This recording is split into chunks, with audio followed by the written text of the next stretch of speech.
Welcome to It's Not About the Money, a podcast in search of grounded fundraising. I'm Heather, and together with my co-host Andy, we look beyond the quick tips and formulas. Join us as we explore the nuance and complexity of ministry fundraising. If you want to thrive in partner development, not just survive it, this is the place for you.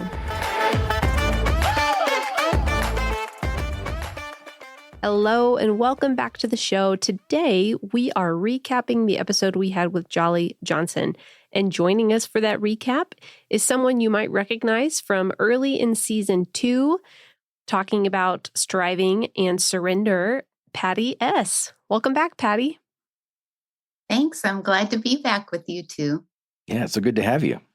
So, Patty, thank you so much for listening to this episode and being willing to recap it with us. You were a natural fit given your love for planners.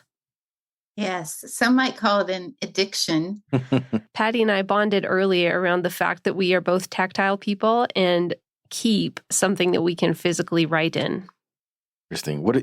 For someone who's not addicted to planners, what does that look like? Well, let me just say, when Jolly said he bought 8 planners at once for all in the same year, I thought, oh, a dream come true, luxury. My people. Just like the planner junking in me just got so jealous. And So what is it about it? You want to know like the feel of the paper or like the quality of it or how it writes or how it's formatted or? Yeah, I don't know. I'm not sure. Yeah, I'm not sure I could call myself an addict. I'm not sure I've reached that level of satisfaction and enjoyment of the planner. However, I would say that I really enjoy keeping a paper calendar because I do like to have something physical in hand. I, in general, don't really like to be on my phone, and I especially don't like to be fumbling around trying to make some kind of event when I'm standing, in front of like the dentist office or, shout out Jolly's a dentist. When I'm standing in front of, an entity and my kids are like running around, I don't want to be on my phone. I just want to like write something down, close the book, walk out. Yeah. My wife is kind of that way as well. She keeps a journal of everything that happens throughout the year. Cool. And so a couple of years ago, I got her a gift for Christmas that is like a sentence a day over 4 years. Oh, yeah. So that's kind of cool. So she's been pretty good about that. Hey, cool. Yeah. I would say for me, I'm what is called a global organizer. In other words, if I'm working on a project, I've got to have everything in front of me, as opposed to my husband who needs one piece of paper.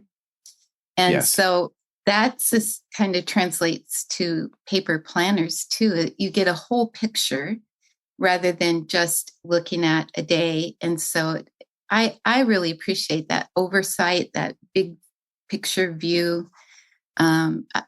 It's more of an integrated view for me than looking at my phone or an electronic calendar. Yeah, it's hard to fit it all on a screen sometimes. Yeah. Yeah, especially when that screen is like 2 by 5. Right. Yeah. Well, yeah. And I'm really just long and thin. Yeah. Patty, I'm curious, this term global organizer, I know that you are a very well-read, well-versed person. Where did you come across that term? Well, I'm so well-read, I have no idea. But it was maybe quite a while ago, actually, where there different kinds of organizational systems were being highlighted and just how our minds are wired. Some people do much better with very narrow focus when they're working on a project, as opposed to someone like me who wants access to everything. And if I put something in a file, I may never look at it again. And that's why I have to have like 75 tabs open on my browser, because if I close it, I'll never find it again. So That gives me mild anxiety. I can totally relate, Patty. Oh, man. Andy, is the verbiage around just kind of needing one thing at a time, does that feel resonant for you? I think so. I close my computer tabs every single night. I shut down my computer all the time. So man, that's frightening. But I do have a lot of bookmarks. Okay. So I operate that way. Okay, interesting.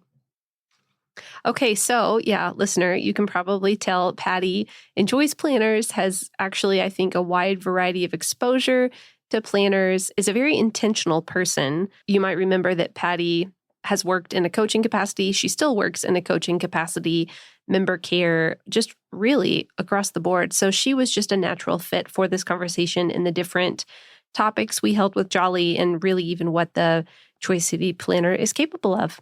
So, guys, let's dive in. What stood out? Yeah, I would say one of the things that I appreciated most is like in the very, very beginning of the planner, which I do love his planner. But it says, the foundation of emotional well-being is choosing actions and habits that align with our values. So that very first sentence caught me when I first received this planner.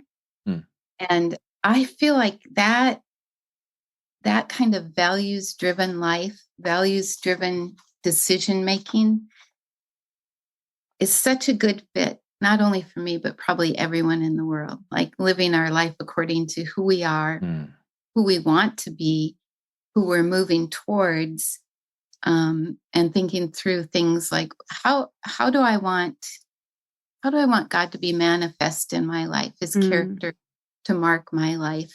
And so that hooked me right away for this planner.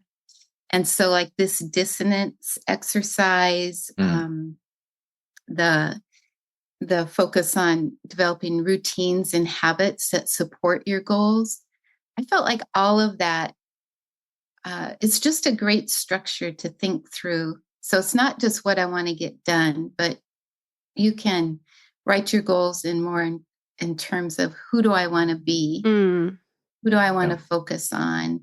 What's important to me in terms of my growth and development? And I feel like these particular areas are really helpful for that. So it's more than just looking at the mountain of tasks in front of you and saying, how do I get this done?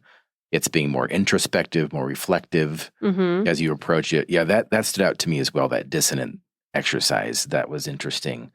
Because I think sometimes there's a danger when you're diving in for the first time to be maybe too optimistic or too aggressive and just say, I'm going to get this all done. I'm just going to power through it.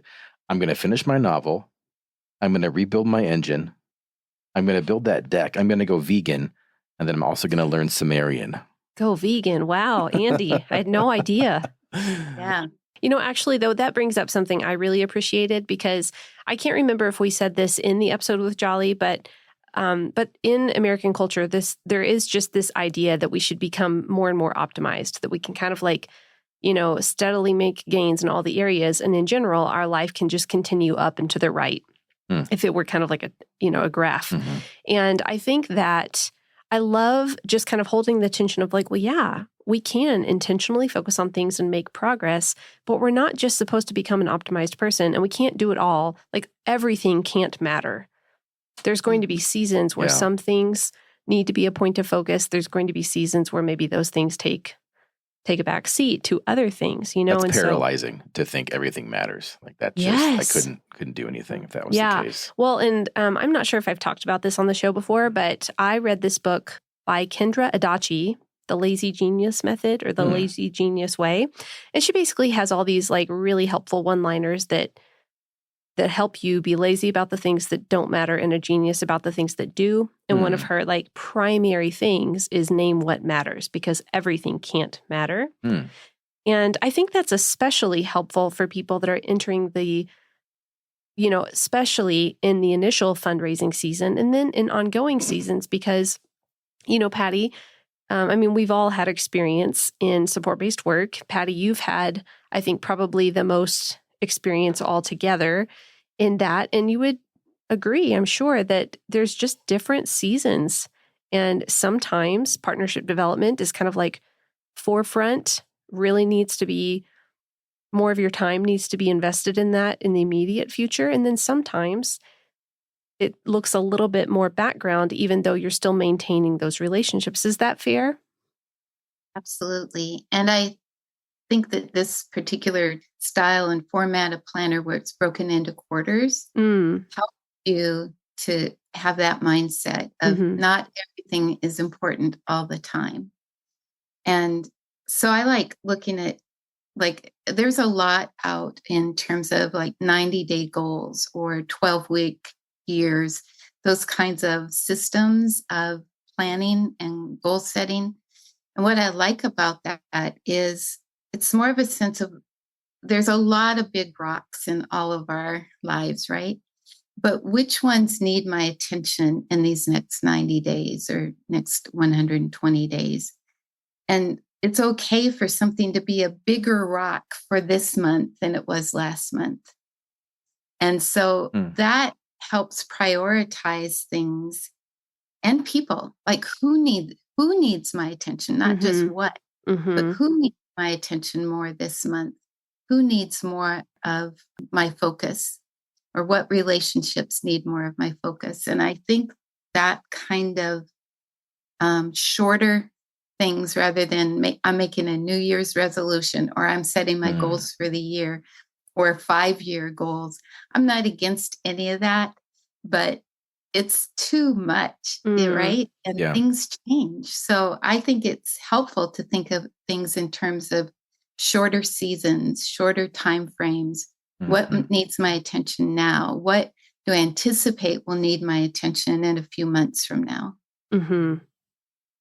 Yeah, almost like a week at a time, or even with the thankfulness or like the highlight exercises, even a day at a time.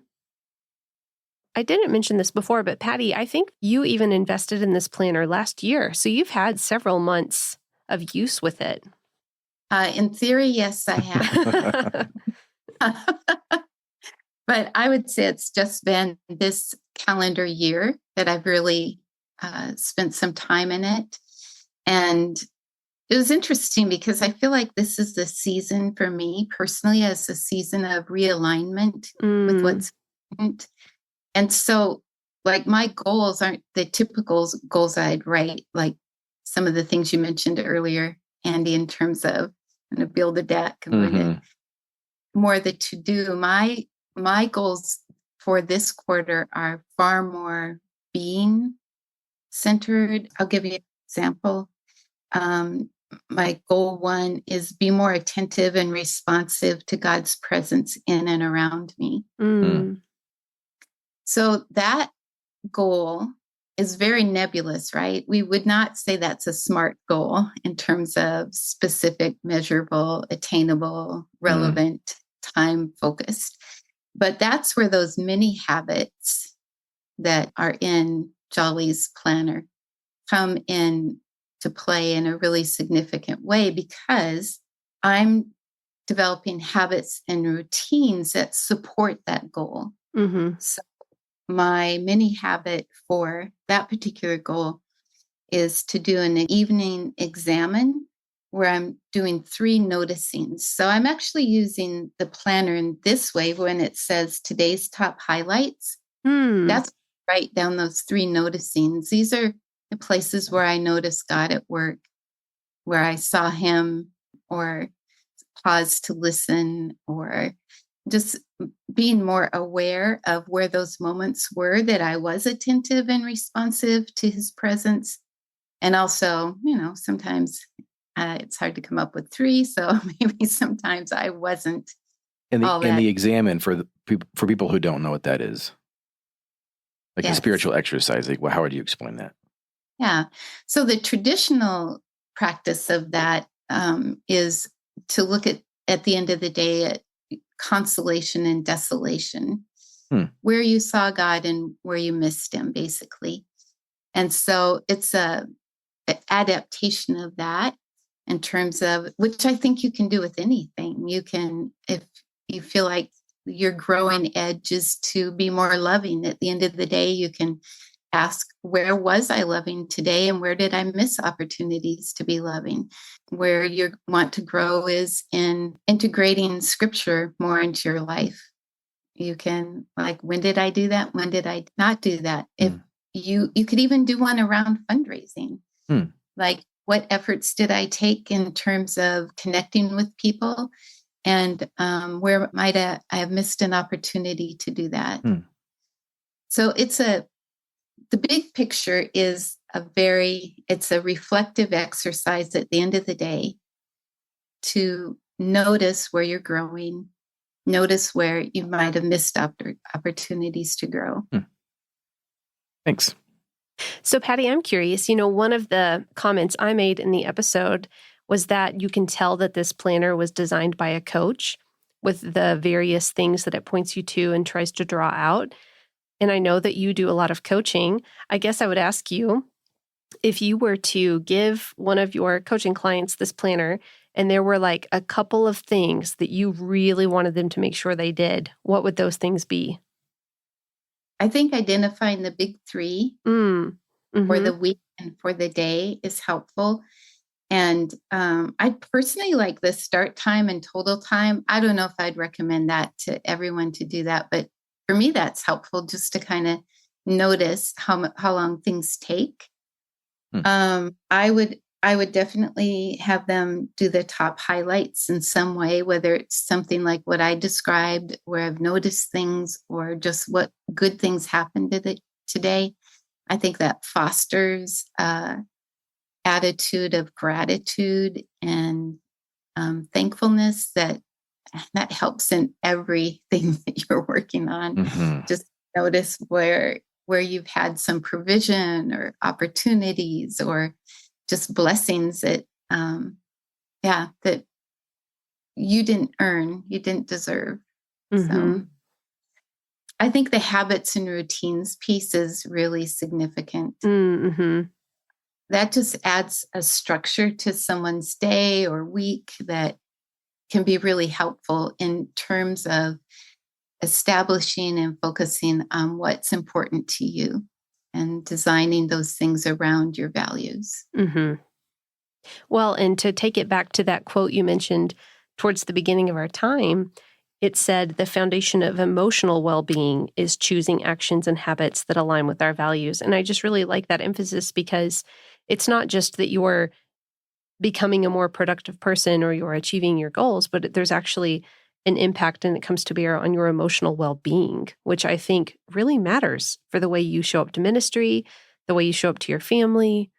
Emotional well-being is very important. Yeah, I agree. So, Andy, you're not a planner person. What stood out to you? You're right. I'm not a planner person, but I did really resonate with his desire to dwell in the good things that have happened and to like that moment where he was reflecting on just at the end of the year, going back through all the good things that have happened. That really appealed to me and to the 7 in me specifically. So that kind of pushed me over the edge, and I actually put the journal in my Amazon cart.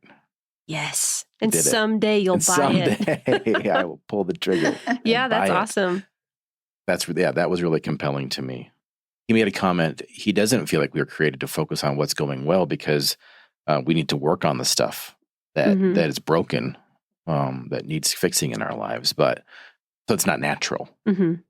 So we need to be intentional about doing that. I think that is important. Yeah. And it's interesting because I don't have the like data. Maybe I can get this to put in the show notes, but I know that the way that our brain remembers negative experiences or things like that, it's far easier to recall a negative experience than a positive experience. But the story we tell ourselves really matters. And so I think that it's just really helpful to kind of curate, these highlights of the good and beautiful story so that you can keep perspective of the full story and not just maybe the ways that we would veer towards what's not going well, even though we do need to understand what's not going well. Yeah, I appreciated that piece too, because we do forget so much of the good that's happened in our life, right? And so I'm not a naturally reflective person, but over time, I've become more reflective, and because of the high value that brings to life is in the terms of gratitude and remembering his faithfulness and remembering the kindnesses of other people too. And he leaves a big chunk of the page for that, like that. And then in even the review, there's spaces for just remembering like what happened. Yeah, it got me thinking about some of the tools that we've developed in Provisio for our clients as they're trying to manage all the conversations and all the follow-up and all those different things in their network, even to make a space where there's more intentional room to reflect, like daily, what is something positive that happened in my fundraising experience. We remember the big stuff sometimes, but there's a lot of little things too. So I think that could be a healthy addition. I guess I got to wrap my mind around how to fit it in there. You need a fundraising diary. There you go.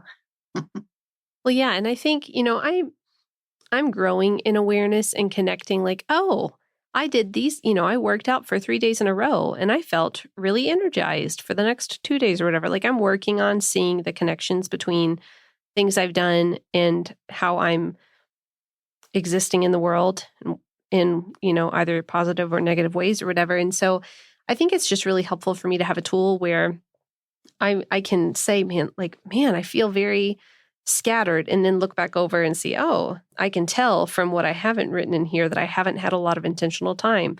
It makes sense that I feel scattered. I haven't really done any reflection or planning.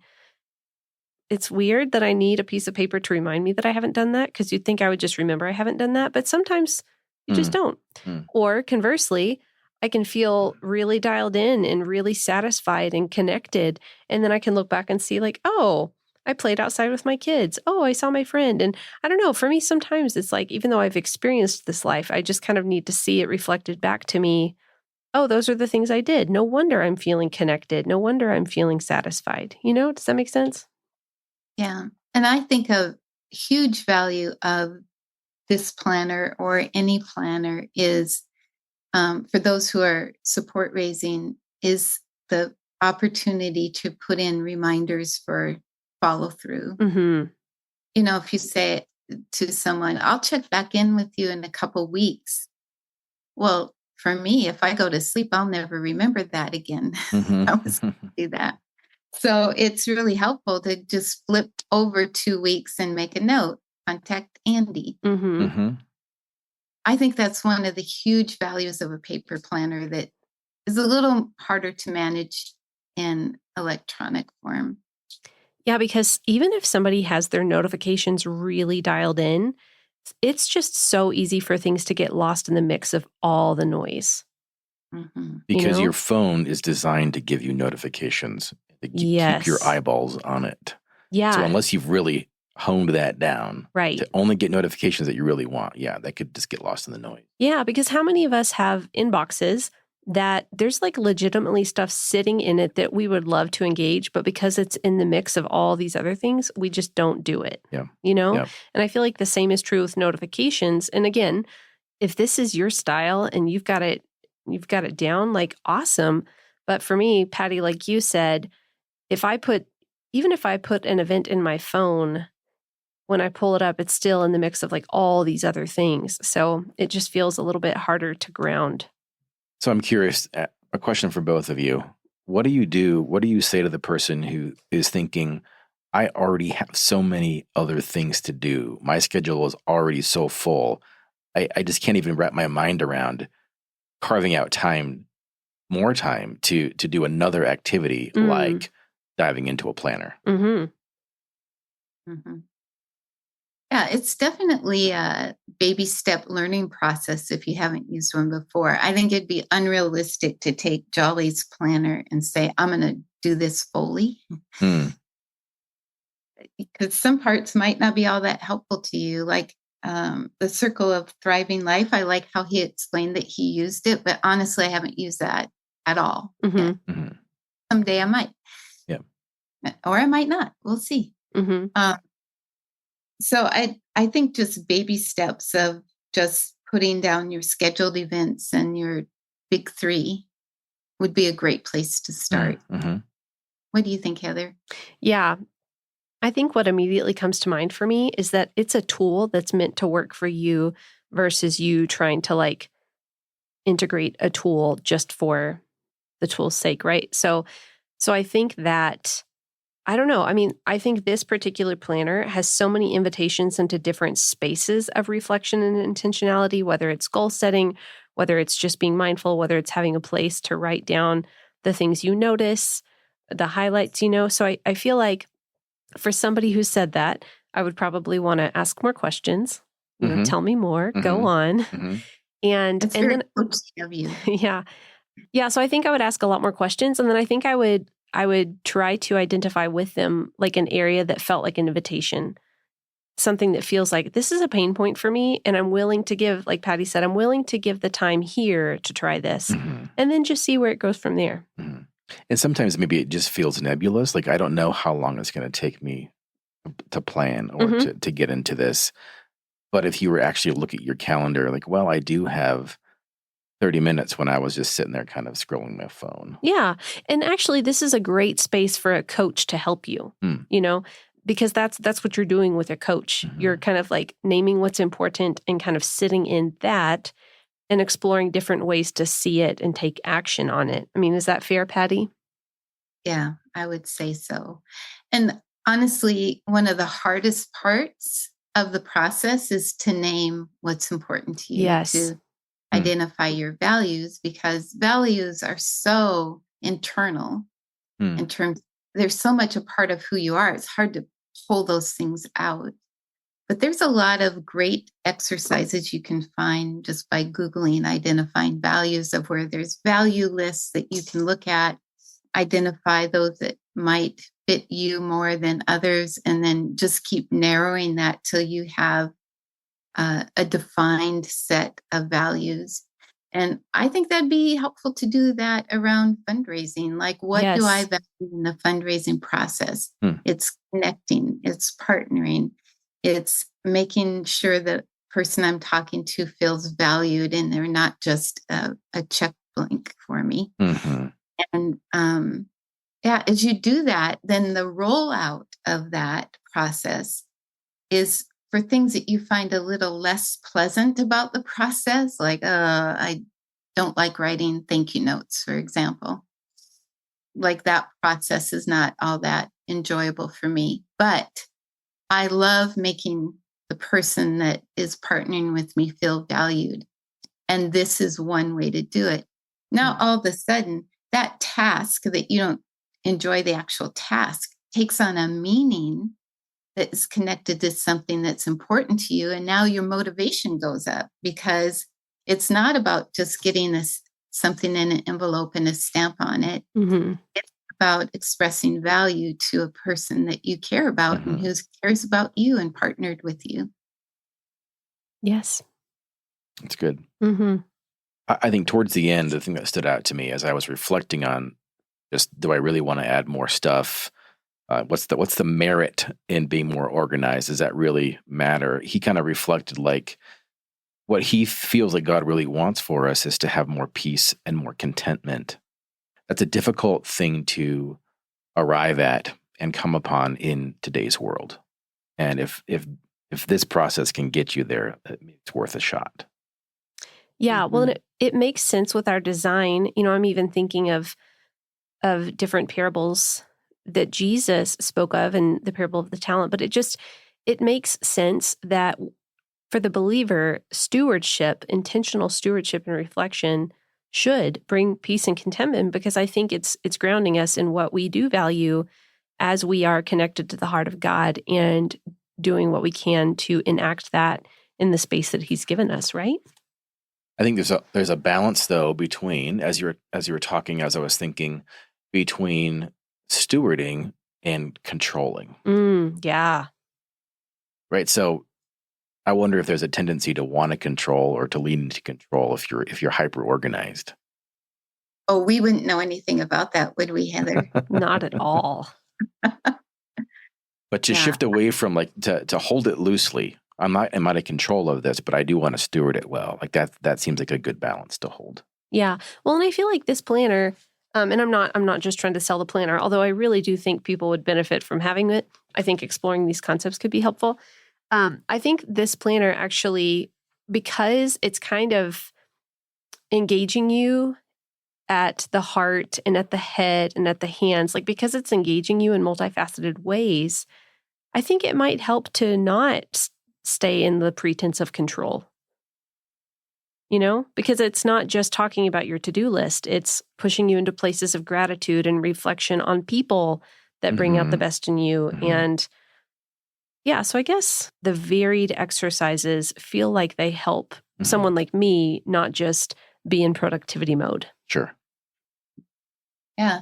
And actually, that could be one of your goals is I want to learn to be more God-dependent and less self-reliant in this process. And what are the habits that support that? Like I'm going to be sure that I spend some time in prayer for that person and the conversation. I'm going to, after I hang up the phone or walk away from the conversation, I'm going to intentionally say to him, I surrender the results to you, Lord. So these ideas around goals and habits, they can be much more tailored to, again, what you value than just simple tasks you need to accomplish. Well, and it might be helpful, even though people do have a variety of systems that work for them and kind of organizing their life and identifying what matters to them. I do think there's actual science around writing things down and how things gain more meaning in your mental space when you've written them down, or it like interacts differently to have that physicality to it. And so I think that that's just another benefit for people in writing something down, because it like actually does something different in their brain than if they were to just create a notification or a tactile to-do. Experience of engaging that. Yeah. Well, guys, I know that our time is running short, but I don't want to cut off any other insights that we feel are super meaningful. No other insights, but just to be clear, Heather, what percentage of his journal sales are contributed to Provisio? 0. 0. Okay. Yeah. Listen, I'm just a galvanizer. When I find things that I think are helpful or meaningful, I can't help but want other people to experience that. Fair. Yeah. So it's just my galvanizing. But really, I think ultimately what I'm galvanizing people towards is, we talk with people that often enter into their fundraising overwhelmed or a bit reticent, or even if they're really excited about it, they find themselves thinking like, I don't know if I have enough time, or I feel very busy already. How am I going to do this? And so really what I'm galvanizing is like, hey, this is just another tool that could be helpful as you try to get your mind around everything in life that you're holding. And could this be a way to more proactively look at things that need some attention and let some other things rest for now? Have you heard the analogy of the 3 balls? I think actually maybe Patty talked about it. There's rubber, glass, and wood. And if you're juggling these balls, rubber balls are the balls you can drop and they'll come back to you. Glass balls, if you drop, shatter. Like they're important. Yeah. And then the wooden ball, if it's dropped, it's okay if it's left there. Yeah. Yeah. So that's what I'm galvanizing, is helping people figure that out. You Name were just what matters. a galvanizing gal. I'm a galvanizing gal. Yep. Yeah. And I'd like to quote Andy from the podcast. He said that fundraising involves both vision and execution. Be a tool that engages your head, your heart, and your hands. Andy said that. What a great quote. Tell you what, I hope I can meet that guy someday. Yeah. We all do. This is why we like having Patty on the show. Yeah. Well, Patty, thank you so much again for your time and just your investment in our listeners. My pleasure. And with that, listeners, we'll see you next time. It's Not About the Money is presented by Provisio Fundraising Solutions. Provisio equips support-based workers with flexible training, practical resources, and one-on-one coaching. Find out more at provisiofundraising.com.